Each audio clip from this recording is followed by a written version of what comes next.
Share बाजार में इस हफ्ते आईपीओ की सुनामी है। कल एक साथ तीन आईपीओ ने प्राइमरी मार्केट में दस्तक दी है। इनमें e commerce company Meesho, manufacturing company एकस और वाइंडिंग और कंडक्टिविटी से जुड़े प्रोडक्ट्स बनाने वाली कंपनी विद्या वायर्स शामिल है।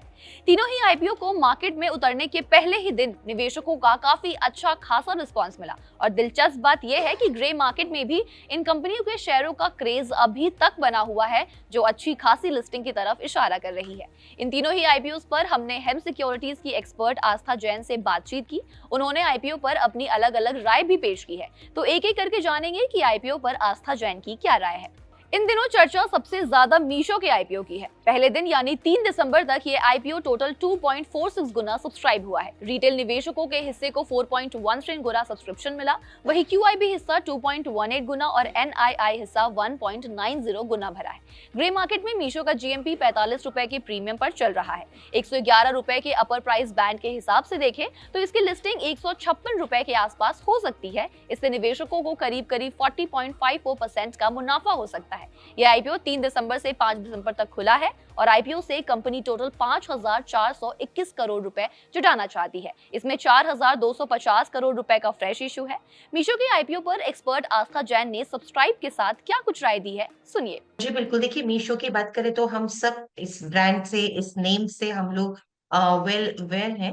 मीशो की अगर हम बात करें तो देखिए हमारी राय सबसे पहले तो इस कंपनी में सब्सक्राइब करने की है। अब हम जानते हैं कि ये कंपनी करती क्या है। मल्टी साइडेड टेक्नोलॉजी प्लेटफॉर्म है, पूरा ई कॉमर्स ड्राइव करती है, जिसमें आप कंज्यूमर, सेलर, लॉजिस्टिक पार्टनर्स सभी एक ही प्लेटफॉर्म पे आके यहाँ पे बिजनेस करते हैं। अब इनकी जो सबसे बड़ी खासियत है वो ये क्या है कि इनकी जो प्राइसिंग है वो काफी, यहाँ पे हम जिसे बोलते हैं कि एवरीडे लो प्राइस, मतलब एकदम लोवेस्ट प्राइसेस पे अगर हम देखें तो यहाँ पे हमें देखने को मिलता है जो भी ये यहाँ पे सेल करते हैं। अब दूसरी तरफ देखें तो जो इनके एनुअल ट्रांजैक्टिंग यूजर्स हैं उसमें एक बहुत बड़ा इजाफा हमें देखने को मिला, क्योंकि इनका मेन एडवांटेज ये है कि ये सिर्फ बिग सिटीज में या फिर हम जिसे बोलते हैं मेट्रोज में या टीयर 1 सिटीज में नहीं है, ये टीयर 2 सिटीज में भी है। तो काफी अच्छा इन्होंने एक्सपेंड किया है। एनुअल ट्रांजैक्टिंग यूजर्स में एक बड़ा इजाफा हमें देखने को मिला है। फ्री कैश फ्लोज की बात करें तो कंपनी के फ्री कैश फ्लोज जो कि नेगेटिव हुआ करते थे FY23 में, वो अब पॉजिटिव हो गए हैं FY25 में, मेरे हिसाब से अराउंड 1,000 करोड़ से। सो फ्री कैश फ्लो में भी देखा जाए तो अब ये पॉजिटिव आ गए हैं। दूसरी तरफ जब हम इस तरह की जो टेक्नोलॉजी प्लेटफॉर्म कंपनीज होती हैं, जब हम उन्हें आकलन करने जाते हैं तो उनका कंट्रीब्यूशन मार्जिन देखते हैं।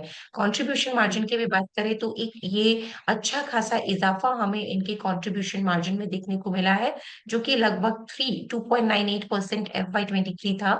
उससे अब हम ये अराउंड, जहां तक मुझे ध्यान आता है, अराउंड 3.8% समथिंग है। मतलब मोटा मोटी बोले तो 4 से 5% के आसपास है। तो एक बड़ा इजाफा हमें यहाँ पे भी देखने को मिला। तो जिस तरह का इनका काम है, जिस तरह का प्लेटफॉर्म है, काफी स्ट्रॉन्ग हमें ये आईपीओ लग रहा है। और बिल्कुल यहाँ पे आप सब्सक्राइब करिए, लिस्टिंग गेन के लिए भी लगाइए, लंबी अवधि के लिए भी लगाइए। तो दोनों ही नजरिए से लगाने की सलाह रहेगी मीशो के आईपीओ में। बढ़ते हैं दूसरे आईपीओ की तरफ, जो है एकस का। इस आईपीओ ने मार्केट में उतरने के बाद ही धमाल मचा दिया। 3 दिसंबर तक ये इशू कुल 3.56 गुना सब्सक्राइब हुआ।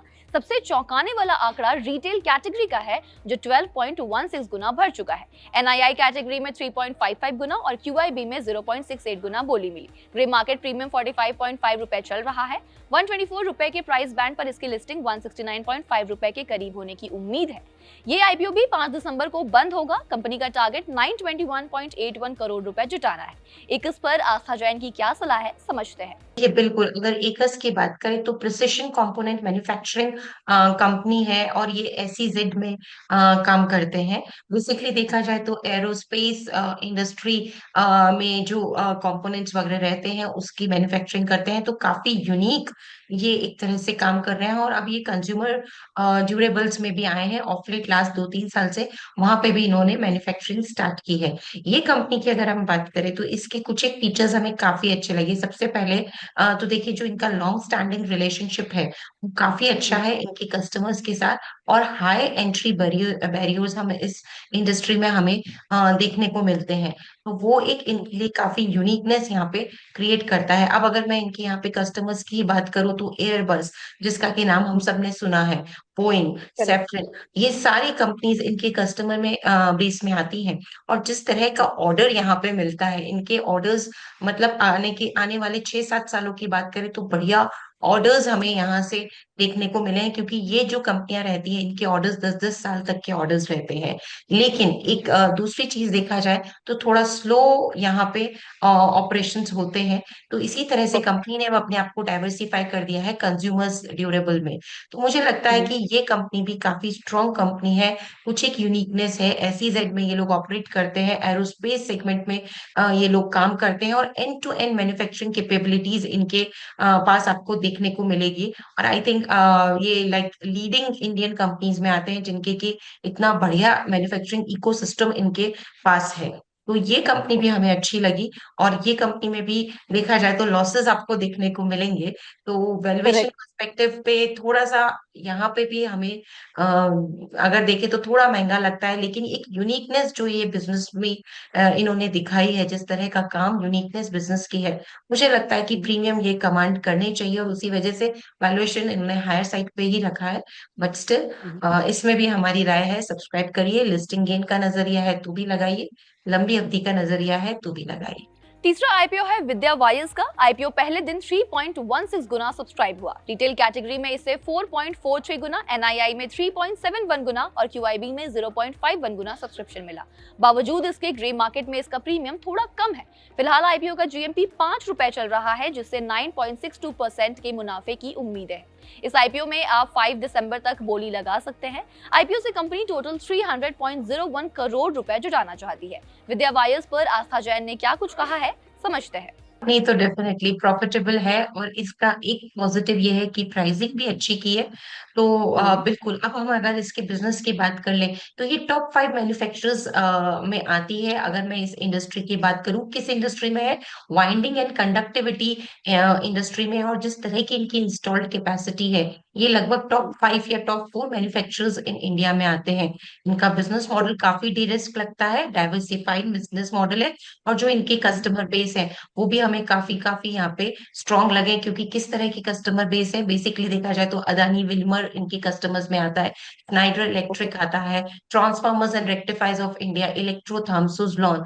तो हमें ये काफी अच्छी लगी ये कंपनी। बिजनेस काफी अच्छा है और लॉन्ग स्टैब्लिश है, काफी पुरानी ये कंपनी है। मैनेजमेंट यहाँ पे काफी मजबूत है। और प्राइसिंग के फ्रंट पे भी ये अच्छा है, काउंटर है। एक ही चीज है कि इश्यू का साइज छोटा है, सिर्फ 300 करोड़ का इश्यू का साइज है। तो चांसेस ऑफ अलॉटमेंट थोड़े से यहाँ पे मुझे लगता है कि एक कम होंगे, क्योंकि साइज छोटा है इशू का। तो वो एक देखने वाली बात है। बट स्टिल ये भी एक ऐसा आईपीओ है जिसमें हमारी राय तो है, सब्सक्राइब करिए लिस्टिंग गेन और लंबी अवधि के लिए। तो ये जो तीनों ही आईपीओ है, ये इस बार ऐसा हुआ है कि तीनों आईपीओ बढ़िया कैटेगरी के आईपीओ आए, और तीनों ही आईपीओ में हमारी तरफ से सब्सक्राइब की रेटिंग है। लिस्टिंग गेन के लिए भी लगाइए, लंबी अवधि के लिए भी लगाइए। ये थी मीशो, एकर्स और विद्या वायर्स पर आस्था जैन की राय। तो इन तीनों ही आईपीओ में से आप किस आईपीओ पर दाव लगाने की सोच रहे हैं, हमें कमेंट बॉक्स में लिखकर जरूर बताएं।